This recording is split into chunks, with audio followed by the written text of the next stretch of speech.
Bonne année! Nous sommes de retour. 2025. Yes, sir.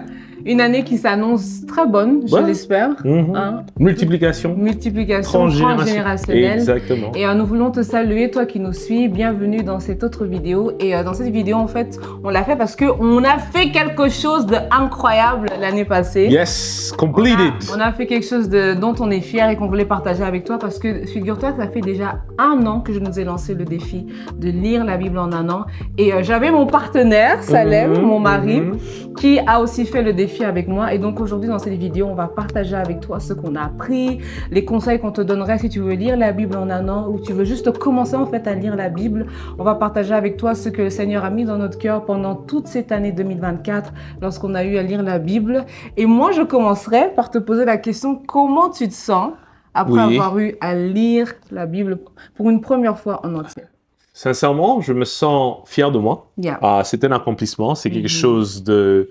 en fait, qui était comme un défi. On entend des gens en parler, oui, je lis toute la Bible et tout. Et j'avoue que personnellement, en tant que chrétien, j'aime Dieu.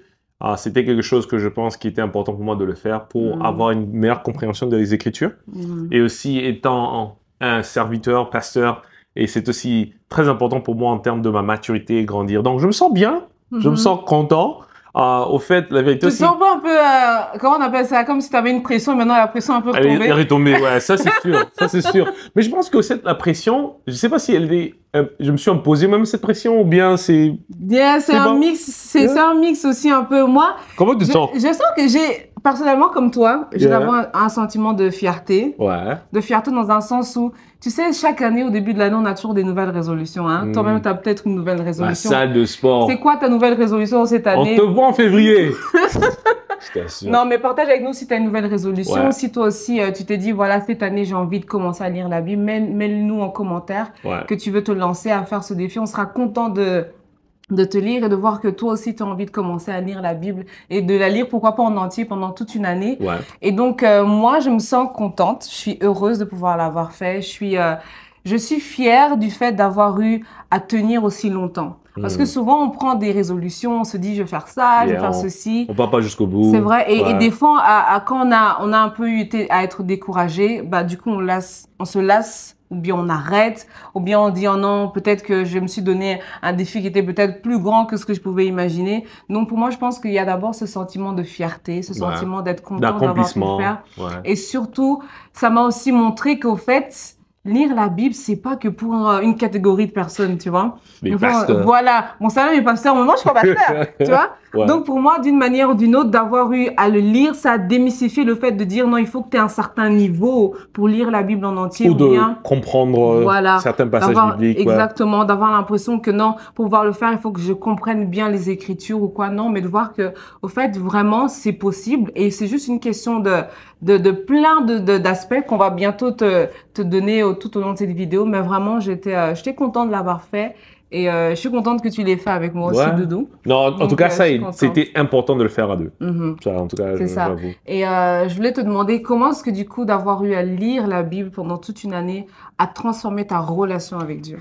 Je pense que l'une des choses, c'est que ça m'a donné beaucoup plus d'amour de Dieu parce que j'ai pu comprendre que, en fait, quand vous lisez les Écritures, vous voyez que c'est un livre qui parle des gens.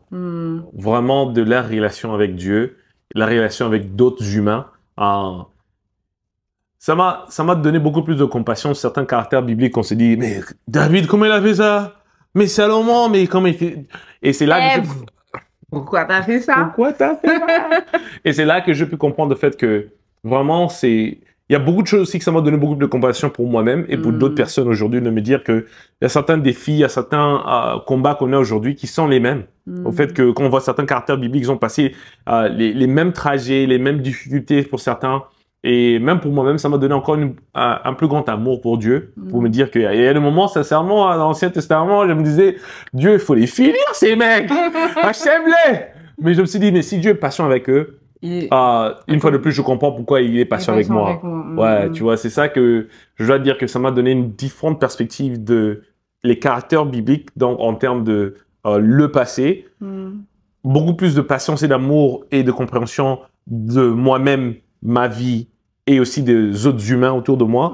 et une meilleure compréhension aussi de Dieu. J'ai pu comprendre que quand on parle que Dieu est amour, Dieu nous aime, quand on voit la fidélité de Dieu par rapport à certains caractères bibliques et comment il était avec eux, là, présentement, voir Abraham, Dieu était avec lui pendant toutes ces choses, sa postérité, tout ça. Vraiment, Dieu sera le même Dieu pour moi parce qu'il le dit lui-même, qu'il est le même hier, aujourd'hui, éternellement. C'est vrai, c'est vrai. Et je pense aussi que je dirais la même chose que toi. Ce que j'ai vu aussi qui a beaucoup évolué, le fait d'avoir eu à lire la Bible et d'avoir décidé de le faire aussi ensemble. J'ai vu vraiment qu'aussi notre soif de Dieu a grandi aussi. Ouais. Et je donne toujours l'exemple, en fait, si tu veux dire, tu veux aimer plus Dieu, bah, passe plus de temps avec Dieu. Il n'y a pas vraiment de secret par rapport à comment est-ce que je peux aimer plus Dieu, comment est-ce que je peux être plus passionné de la parole de Dieu, comment je peux plus aimer lire la Bible. En fait, le premier secret, c'est juste de commencer. Et de la même façon que j'ai eu à tomber amoureuse de Salem, il n'y a pas eu de coup de foudre, c'était vraiment une relation. T'as pas eu de coup de foudre? Non, désolé. C'était Les pas un coup de breaking foudre. news. Hein? Non, c'était pas un coup de foudre, mais tu m'as plu au premier regard. Ouais, Ça, c'est différent. ouais. Tu m'as plu au premier Ça, c'est pour regard. notre vidéo, on en parlera. Voilà. Non, on a parlé de notre relation, comment on s'est rencontrés. Non, justement. je parlais plus de la différence entre le coup de foudre et plaire à quelqu'un peut me regarder. Non, c'est vrai. Ouais. Et je dis que, au fait, mon amour et mon affection pour toi a grandi plus j'ai eu à passer du temps avec toi. Ouais. Notre Cette communication, intimité, se connaître, les choses, les épreuves par lesquelles on a passé, ça nous a consolidés en tant que couple. Et c'est la même chose aussi avec Dieu, au fait. Lire la Bible, l'envie de lire la Bible commence par simplement lire la Bible. Et ça, c'est vraiment, c'est juste pour te dire C'est comme ça. on dit, on a l'appétit au plus on mange. Voilà, Ouais. exactement. Donc, c'était vraiment ça. C'était le fait de juste te commencer et d'avoir eu à voir que, en fait, vraiment, il y a une progression dans mon amour pour Dieu, dans ma soif pour Dieu. Et ça, c'est pas pour donner un genre ou quoi, mais c'est une vérité. C'est pour ça que même quand j'avais donné le défi, j'avais dit ce défi va changer ta vie. Et en fait, j'étais en train de déclarer sur ma propre vie que ce défi a vraiment changé ma vie. Et donc, ça, c'est vraiment ce que je dirais, c'est que ça m'a aidé. Et les fruits que j'ai pu voir aussi, j'ai vu que j'étais capable d'être disciplinée. Ouais. Tu vois, parce que lire la Bible en une année, c'est une discipline, Ça hein? demande une constance, ça demande, comme tu dis, un jour de se décider qu'à des moments où tu as la flemme, tu n'as pas envie de le faire, ou bien de moments où, parce qu'on étudie un plan, on en parlera plus tard, tu te retrouves de jours en arrière, tu te dis, ah, tout ça. Donc, c'est vraiment, t'as raison. Ça. En fait, ça m'a enseigné sur ma discipline. Il y a des moments où j'ai vu que je suis capable de discipliner, mais il y a des moments aussi j'ai vu que j'avais des manques de discipline parce qu'il y avait des moments où j'ai raté plusieurs jours. Et du coup, je me disais, ah, je dois rattraper, je dois faire ceci et tout ça. Et j'ai vu aussi que les fruits que ça a apporté, j'ai vu aussi que j'avais de la foi qui a grandi. Ouais. Parce qu'au fait, la Bible dit que la foi vient de ce qu'on entend, et ce qu'on entend vient de la parole de Dieu. Ben, Ouais. Du coup, quand tu lis la parole de Dieu pendant toute une année, devine quoi? Ta foi également aussi grandit en même temps. Exactement. Donc, je sais pas quels étaient les fruits pour toi que tu pourrais ajouter. que Personnellement, je pense qu'en général, il y a une maturité en termes de ma compréhension des Écritures. J'ai toujours été quelqu'un qui aime les Écritures. J'aime connaître et comprendre ma foi. J'ai toujours été quelqu'un qui me dit, je suis souvent cette perspective de apologetics, je sais pas le mot en français. En fait, c'est quelqu'un qui est prêt à défendre sa foi comme Paul nous demande de le faire. Et d'autres fois, en tant que chrétien, j'ai toujours trouvé que c'est très important d'avoir des bases solides, de savoir de quoi tu crois, de quoi tu crois et pourquoi tu crois ce que tu crois. Okay. Et je pense que en tant que chrétien, c'est vraiment difficile de avoir cette assurance de ce que tu crois quand tu n'as pas encore bien compris ce que tu lis. Ou bien tu n'as pas tout lu. C'est ça. Il y a quelqu'un d'autre qui peut venir, même quelqu'un d'autre qui peut seulement pouvoir argumenter, peut dire, mais tu vois, dans la Bible, non, ça dit ça. Et toi, tu te dis, ah, je sais pas, j'ai jamais lu ça, je suis pas sûr. Mais le plus tu lis, le plus tu connais, le plus tu peux te dire, ok, là, je comprends. Là, je comprends cet aspect-là. Donc, je pense que pour moi, c'était ce sens de me dire que ma compréhension de ma foi a grandi. Je comprends pourquoi, en tant que chrétien... Un peu, c'est comme si tu te dis, c'est comme si tu peux encore plus défendre ce pourquoi tu crois. Exactement. C'est un peu dans ce sens-là que je veux dire que ma fierté de pourquoi je crois ça a été renforcée. Et à certaines questions aussi, je suis totalement sincère avec vous, et à certaines questions aussi qui sont venues me dire... D'ailleurs, en parlant de ça, ouais. C'était quoi ton défi, les défis que tu as rencontrés quand tu lisais la Bible, les choses que tu t'es dit, ah, c'était... Les défis. J'avoue que personnellement, il y a de moments où il y a certains passages où je me suis dit,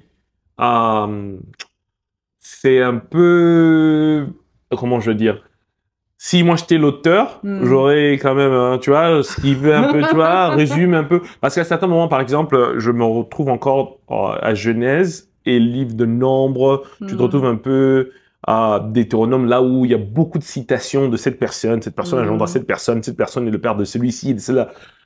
Ok, cool, je kiffe, je comprends, ouais.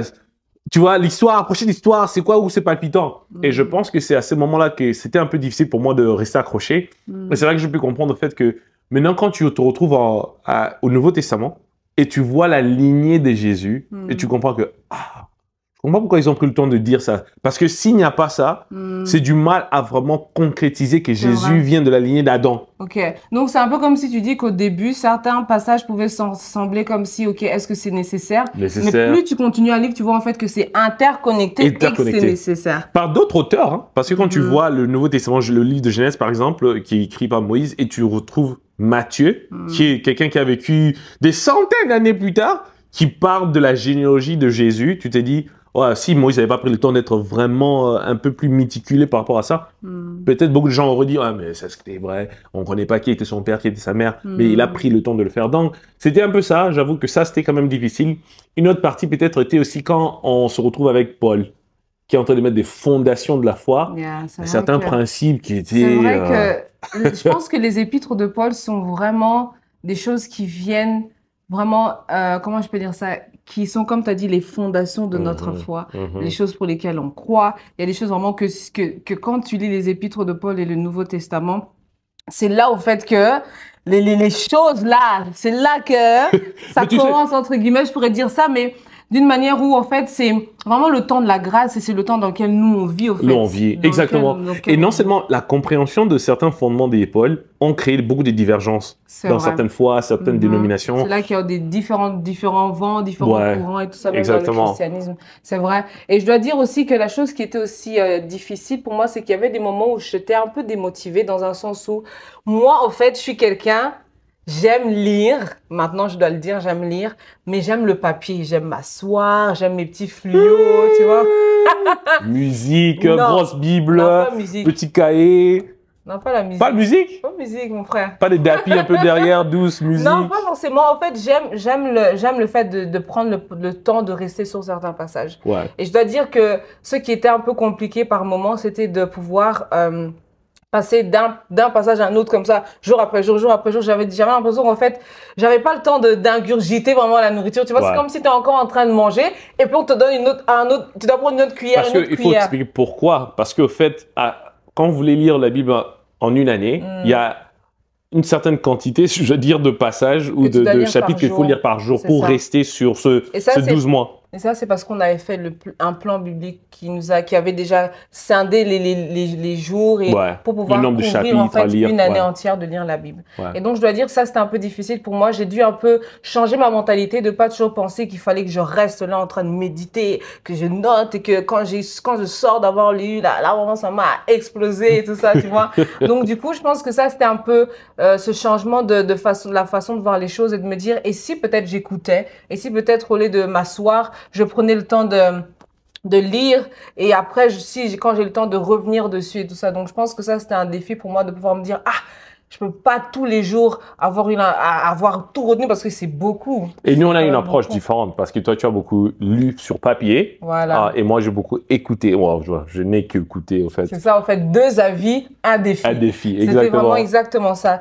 Et maintenant, j'aimerais aussi qu'on puisse partager quels sont comment je peux dire ça, les conseils que tu donnerais à quelqu'un qui voudrait lire la Bible et peut-être comme nous, peut-être lire la Bible en une année. Quels seraient genre les défis, enfin plutôt les conseils que tu donnerais à la personne? L'une des choses que je t'encouragerais de faire, surtout si tu veux le faire, peut-être tu te sens intimidé, d'abord de prendre cette décision. Je pense que tout vient avec cette décision.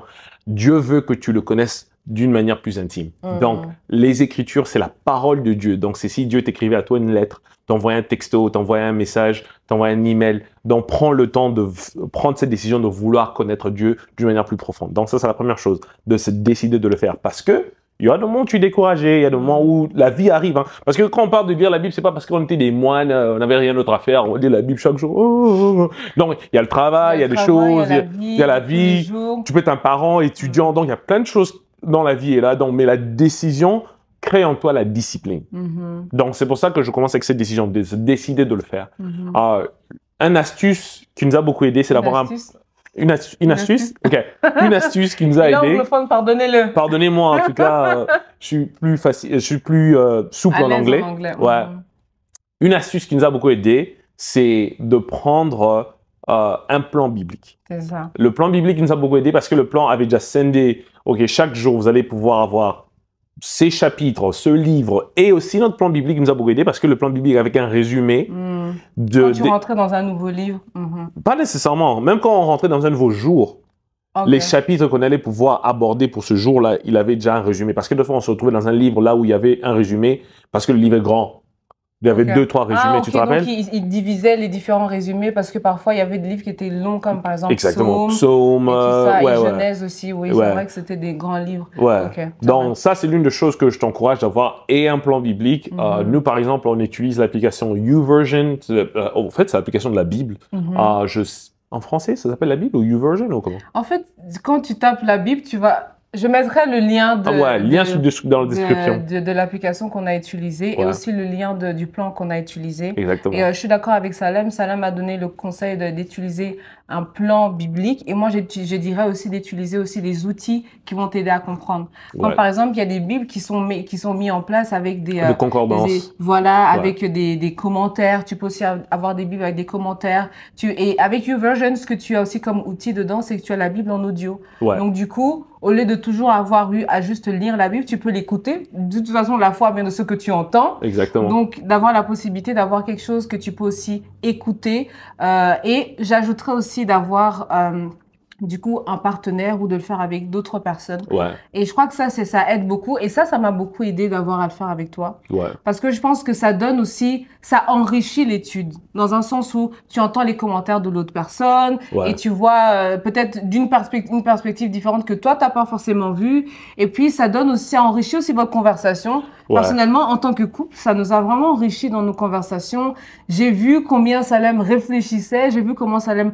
Et en fait, moi, même par rapport à toi. Ça t'aide au fait même à voir comment la personne perçoit Dieu. Tu vois? Exactement ça. Parce qu'il y a certains moments, et ça c'est important pour des couples ou des gens qui sont en couple qui nous regardent, où on avait des perspectives pas toujours les mêmes. Donc c'était, OK, toi tu penses, moi je pense... Donc ça aussi, c'est enrichissant de voir ça. C'était des débats houleux. et surtout, ça, c'était vraiment une chose qui était importante, c'est d'avoir la possibilité d'avoir quelqu'un. Parce que aussi, ça t'aide d'avoir une personne qui te check. OK, donc ça fait 3-4 jours, t'as pas lu. Quand il y a personne qui est derrière toi, bah, il y a personne qui va vérifier. Ça c'est vrai. Mais quand t'as quelqu'un, la personne peut aussi te rappeler, OK, on partage, ou bien tu peux même définir un jour où tu vas peut-être contacter la personne, une fois dans la semaine, peut-être une fois le mois. Un club de lecture, ou bien ça peut être des amis, ou bien d'autres chrétiens, ou à l'église, ou quelque chose. Moi, et c'est pour ça que je dis que d'avoir quelqu'un avec qui le faire, c'est vraiment le conseil que je donnerais à quelqu'un qui voudrait lire la Bible en entier ou qui peut-être qui se dit, moi, quand je lis la Bible tout seul, j'ai du mal. Moi, je recommanderais d'avoir quelqu'un qui partage la foi avec toi. Pourquoi pas quelqu'un qui est un aîné avec toi dans la foi, qui dit, OK, je veux bien t'accompagner. Ou un ami qui, lui aussi, avait envie de lire la Bible et cette année, vous êtes tous les deux lancés le défi, OK, pourquoi pas le lire ensemble? Donc, d'avoir quelqu'un avec qui le partager. Un autre conseil que je vous donnerai aussi, c'est de vous ne pas se culpabiliser si on ne comprend pas tout. Et ça, c'est la chose, d'autres fois, qui peut être un peu frustrant. J'avoue que quand je suis entré dans le livre d'Apocalypse... le livre d'Apocalypse, moi, j'ai dit ce mois à Salem, j'ai dit, bon, je l'ai lu, hein. Je sais pas si j'ai tout compris, mais j'ai lu. En fait, c'est un livre qui est assez lourd. Je pense que même pour beaucoup de théologiens, même beaucoup de gens qui aiment lire la Bible, qui ont lu la Bible plusieurs fois, c'est un livre qui est assez lourd en termes de vraiment comprendre la compréhension. Et aussi une chose qui, je dois dire, qui est très importante, pas seulement par rapport au livre d'Apocalypse, mais beaucoup de livres de la Bible, il y a aussi un style ou comment je peux dire? Une plume? Une plume que certains auteurs ont que d'autres n'ont pas. C'est vrai. Et quand vous les lisez, il faut aussi comprendre un peu. C'est pour ça avoir un plan biblique qui nous expliquait un peu au début, de comprendre, OK, je comprends. Je te donne un exemple. Quand vous lisez le livre Cantique des Cantiques, si vous ne comprenez pas un peu comment Salomon ou le psalmiste écrit ça, vous vous dites, Quand vous lisez Psaume, vous comprenez qu'en fait, Psaume est écrit par plusieurs personnes. Donc, c'est aussi une chose de comprendre, OK, je lis un livre, mais ce livre a eu plusieurs auteurs. Quand vous lisez le livre de Proverbes, quand vous lisez, par exemple, je suis en train d'essayer de voir, par exemple, le livre les épîtres de Paul. Mais vous vous retrouvez maintenant en livre d'Hébreu. Hébreu, beaucoup de théologiens disent que c'est dans le style de Paul, mais on n'est pas sûr que c'est Paul qui l'a écrit. Et c'est là que vous allez voir que, en tant que chrétien, il ne faut pas se culpabiliser. Je n'ai pas bien compris ce truc. Il y a certaines choses où le Saint-Esprit fait un travail en nous de ne pouvoir nous éclairer plus tard, de dire « je vois un peu ce qui était écrit là-bas ». Ou le Seigneur nous demande aussi de faire un temps où on prend le temps de revenir sur le même passage. Dans la Bible, c'est pas pour dire seulement que je l'ai lu, si je n'ai pas compris, je passe. Mais il y a certaines choses qui vont nous pousser à revenir, il y a certaines choses, c'est le style qui a été écrit, je comprends. Il y a certaines choses qui sont métaphoriques, il y a certaines choses qui sont littéraires, donc c'est là que c'est très important. C'est ça. Et moi, j'encouragerais aussi de continuer même quand tu es découragé. Parce que une des causes du découragement, c'est l'incompréhension, comme Salam vient de le dire. Quand tu comprends pas, tu es vite découragé de plus vouloir le faire. Et du coup, moi, je veux t'encourager à surpasser parfois ces manques de compréhension. Salam et moi, on a lu. Je peux pas te dire que j'ai tout compris à 100%. Ce serait complètement être pas honnête avec toi. Il y a eu beaucoup de passages que j'ai pas compris. Il y a beaucoup de questions que j'avais même envers Dieu. J'ai dit, Seigneur, moi, je n'ai pas compris. Ou bien il y a des trucs, j'ai dit, mais pourquoi? Tu vois, donc vraiment t'encourager à ne pas te décourager. Si tu ne comprends pas, continue. Et si tu comprends pas, cherche quelqu'un que tu sais que cette personne-là, sa foi est avancée. C'est une personne qui comprend, qui peut aussi m'aider à pouvoir comprendre un peu plus. Et aussi, à un moment donné, le découragement viendra parce que tu as peut-être plus la motivation de faire. Parce qu'il y a eu des moments où je n'étais pas forcément hyper motivée. Il y avait des moments où... la vie arrive, il y a des problèmes. Il y a des problèmes. Et quand je me sentais pas bien, c'était vraiment difficile de continuer à lire la Bible. Mais je me suis rappelé de pourquoi est-ce que je le lisais. Donc, quand tu te sens découragé, rappelle-toi de pourquoi tu le fais. Et la raison pour laquelle on lit la Bible, au-delà de dire qu'on a lu la Bible en un an, mais c'est surtout parce qu'on veut rencontrer Dieu. Parce qu'on veut connaître Dieu, parce qu'on va avoir une relation avec Dieu, parce qu'on veut pas seulement dire on va à l'église et la seule fois où on lit la Bible, c'est quand on est à l'église, tu vois. D'autres fois à l'église, on lit même pas, c'est le pasteur qui lit. C'est le pasteur qui lit. Donc, c'est vraiment se rappeler pourquoi est-ce que tu le fais quand tu es découragé. Et la raison pour laquelle je te conseillerais de lire la Bible, c'est parce que tu veux grandir dans ta foi. Il y a une vraie croissance qui se ferait, il y a un vrai changement qui se fait. La Bible dit que la parole de Dieu, elle est efficace, elle est puissante. Elle vient sonder à l'intérieur de toi, elle vient changer à double tranchant, la personne que tu es. Et c'est vraiment un miroir, au fait. C'est vraiment un miroir. Donc, vraiment de te rappeler pourquoi est-ce que tu le fais et de le faire avec intentionnalité et que même quand tu es découragé, continue. Et c'est pour ça même que quand tu as quelqu'un, quand tu es découragé, l'autre personne t'aide à te relever. À te relever, à te supporter. Une chose aussi à comprendre, c'est que en termes d'un conseil pratique, la Bible est un livre qui a été écrit et qui a plusieurs versions. Non, pas versions. Traduction. Peut-être c'est ça, le mot utilisé. Moi, je vous encourage d'utiliser une traduction qui est simple pour vous à comprendre. Donc, si par exemple, Louis II, c'est un peu compliqué, essaie d'utiliser une traduction qui est assez simple à comprendre. Donc, c'est pas pour dire que, tu vois, il fume, nous sommes... Non. Utilise une version qui est assez simple. Moi, je suis très... Il y a des versions, tu dis, mais c'est quoi ça? C'est un français... C'est un français Louis II, tu vois. On comprend ton émotion. Le français de Molière. Donc, c'est là que j'encourage, en tout cas, prends une traduction qui est simple pour toi de pouvoir comprendre.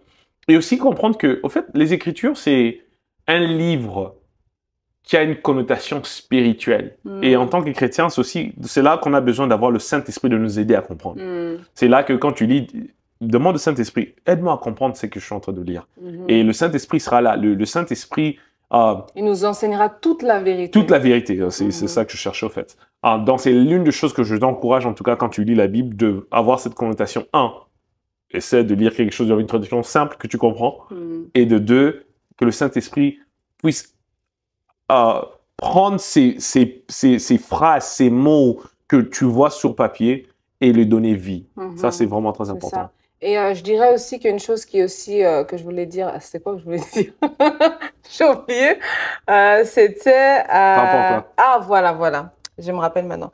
C'était, si par exemple, tu te dis, OK, je ne vais pas forcément lire la Bible en un an, Mais pose-toi des petits objectifs. Des objectifs. Mon français est parti où? Des objectifs Hmm. pour pouvoir avancer. On y est arrivé. Pose-toi des objectifs. Et des objectifs. Pourquoi le mot ne vient pas? Pourquoi je vais même le répéter à chaque fois? Hmm. Pour pouvoir grandir, tu vois. Par exemple, tu peux décider, OK, pour les prochains 2 mois, je vais me concentrer sur le livre des psaumes.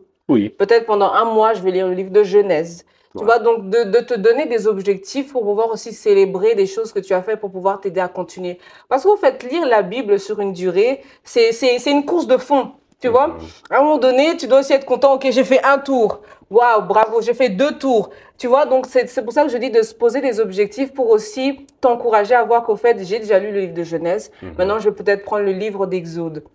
Là, je vais aller sur le livre de Lévitique. Donc, voilà, c'est pour ça que je dis de se poser des objectifs sur le processus pendant que tu lis la Bible, pour pouvoir avoir la possibilité de voir au fait que, OK, j'ai déjà lu un livre, je peux en lire un deuxième, je peux lire un troisième. Si peut-être, toi, tu te dis pas d'office, je vais pas lire la Bible en 1 an, mais donne-toi des objectifs que tu vas atteindre, des objectifs qui sont atteignables, qui sont réalisables et pour lesquels tu peux aussi être content d'avoir eu à pouvoir lire la Bible. Et pour conclure, pour ne pas que la vidéo soit trop longue pour vous, et l'une des choses qu'on veut que vous compreniez, premièrement, c'est que lire la Bible, surtout en 2025, si vous décidez de le faire pour de l'année, c'est une bonne décision. Et on vous encourage de le faire. Nous, ça a été quelque chose qui a transformé notre vie.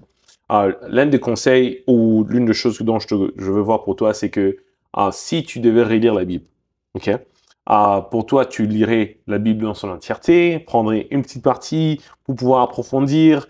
Comment tu ferais encore pour relire la Bible? Parce qu'il y a une nouvelle année, résolution, début de l'année, tu lis la Bible encore dans son entièreté pour mieux peaufiner des choses que tu as. Tu lis seulement une petite partie. Comment tu le fais? Personnellement, cette année, je relis pas la Bible en entier. J'ai décidé de me focaliser sur le Nouveau Testament pendant une durée peut-être de 3 mois. Et j'ai commencé un nouveau point biblique qui est pour m'aider à pouvoir faire un récapitulatif de ce que j'ai lu. Parce qu'au fait, pendant une année, j'ai lu la Bible et tout ça. Bah, il y a des moments où il y a des choses que j'ai lues, il y a des choses que j'ai complètement oubliées. Hein. Donc, ouais, c'est vrai. Parce que ce que j'ai lu en février, je me rappelle pas dans quel livre. Donc, du coup, je me suis dit, OK, pour pouvoir être sûr que ce que j'ai lu n'a pas été juste une chose pour avoir un trophée de dire que j'ai lu la Bible, j'ai dit, OK, qu'est-ce que j'ai concrètement appris? Qu'est-ce qui est nécessaire pour moi de garder encore? Donc, j'ai décidé, au fait, de me focaliser sur le Nouveau Testament, de faire un récapitulatif avec un plan que j'ai encore trouvé sur l'application YouVersion. Et ça m'aide vraiment beaucoup parce que je me rappelle maintenant de plein de choses que j'ai lues. Par exemple, là, je suis en train de lire à chaque fois différents jours et certains épisodes de la vie de Jésus, certains miracles de Jésus, dans différents livres comme dans Luc, dans Matthieu, dans Marc, on les met tous dans le même jour. Ça, chouette, ça. Ouais. Et ça m'aide vraiment parce qu'en fait, je vois, c'est comme ça que dans Marc, c'est dit, mais dans Luc, il dit ceci, et dans Matthieu, il dit ceci. Mais en fait, tu vois que c'est toujours la même chose qui a été faite. Mais bien sûr, comme c'est 2 personnes différentes qui l'ont écrit, ils ont peut-être dit certaines choses que l'autre n'a pas dit, ou peut-être qu'il a complété une chose que l'autre n'avait pas forcément été le plus clair possible. Donc, moi, c'est un peu ça que je fais. Toi, tu fais quoi? En fait, la raison pour laquelle je dis ça, c'est chouette, c'est parce qu'on a une approche différente. Moi, personnellement, je relis la Bible cette année, mais... En 6 mois. En 6 mois. Donc, au lieu de la lire en 12 mois, bravo, je la fais en 6 mois. Donc, d'une manière un peu plus rapide, si je peux dire. Et j'utilise un plan biblique aussi. Les plans bibliques, en tout cas, c'est super. Donc, ça, c'est un conseil que je vous encourage de le faire. Ça va m'aider. En fait, je me disais dans ma tête, en 6 mois, ce serait beaucoup de mais comment ça se passe? Genre, là, maintenant, ça va? Je crois que c'est beaucoup. En fait, j'ai presque fini Genèse. Tout le livre de Genèse. Ouais. Mais lui, il écoute. Bon, bref, on revient pas encore sur ce défi. Non, mais écouter, lire, ça dépend de la façon. La foi vient de ce qu'on entend. C'est vrai. Mais quand tu lis, tu as raison. Tu entends ça dans ton cerveau. Et moi, quand je l'écoute, c'est de la même manière. Hein. Donc lui... donc, pour moi, mon approche cette année, c'est que je vais relire la Bible dans son entièreté, mais je vais le faire plus rapidement. En 6 mois. D'ailleurs, je me suis dit, je peux mettre beaucoup de pression, mais je me suis dit, quand je finirai ça en 6 mois, je vais voir si je peux lire la Bible encore dans son entièreté en 3 mois. Donc, vraiment, c'est de... Qui te peut? Non, parce qu'en fait, il y a certaines choses où, cette fois-ci, quand je relis les livres de Genèse, je me dis, oh, ouais, je connais cette histoire. Je comprends vraiment beaucoup mieux. Par exemple, la généalogie d'Abraham. Je comprends, oh, je vois maintenant avec Isaac, avec Jacob, avec... Et j'ai mieux compris certaines choses que je... La fois passée, quand je lisais la première fois, je me disais, oh, je comprends, oh, ok, je comprends, oh, ok, je sais. C'est vrai que la relecture t'aide encore à mieux comprendre. De toute façon, même quand tu passes un test ou un examen, si tu as étudié, tu as lu ton cours qu'une seule fois, bon, sauf si tu retiens bien les choses. Qui ont des mémoires photographiques. Tu ne vas pas forcément aussi bien réussir que quelqu'un qui a vraiment eu le temps de relire le cours. Exactement. Et qui vient faire l'examen. Donc, je pense que c'est là vraiment qu'on a deux avis complètement différents. Exactement. Moi, j'ai voulu rester sur une partie. Lui, il a dit, moi, je recommence tout, mais en 6 mois. Ouais. Donc, j'aimerais savoir, toi qui nous suis, est-ce que tu as lu la Bible l'année passée avec nous et quelle a été ton expérience, comment ça s'est passé? Laisse-nous vraiment connaître ton avis en commentaire. On sera heureux de te lire.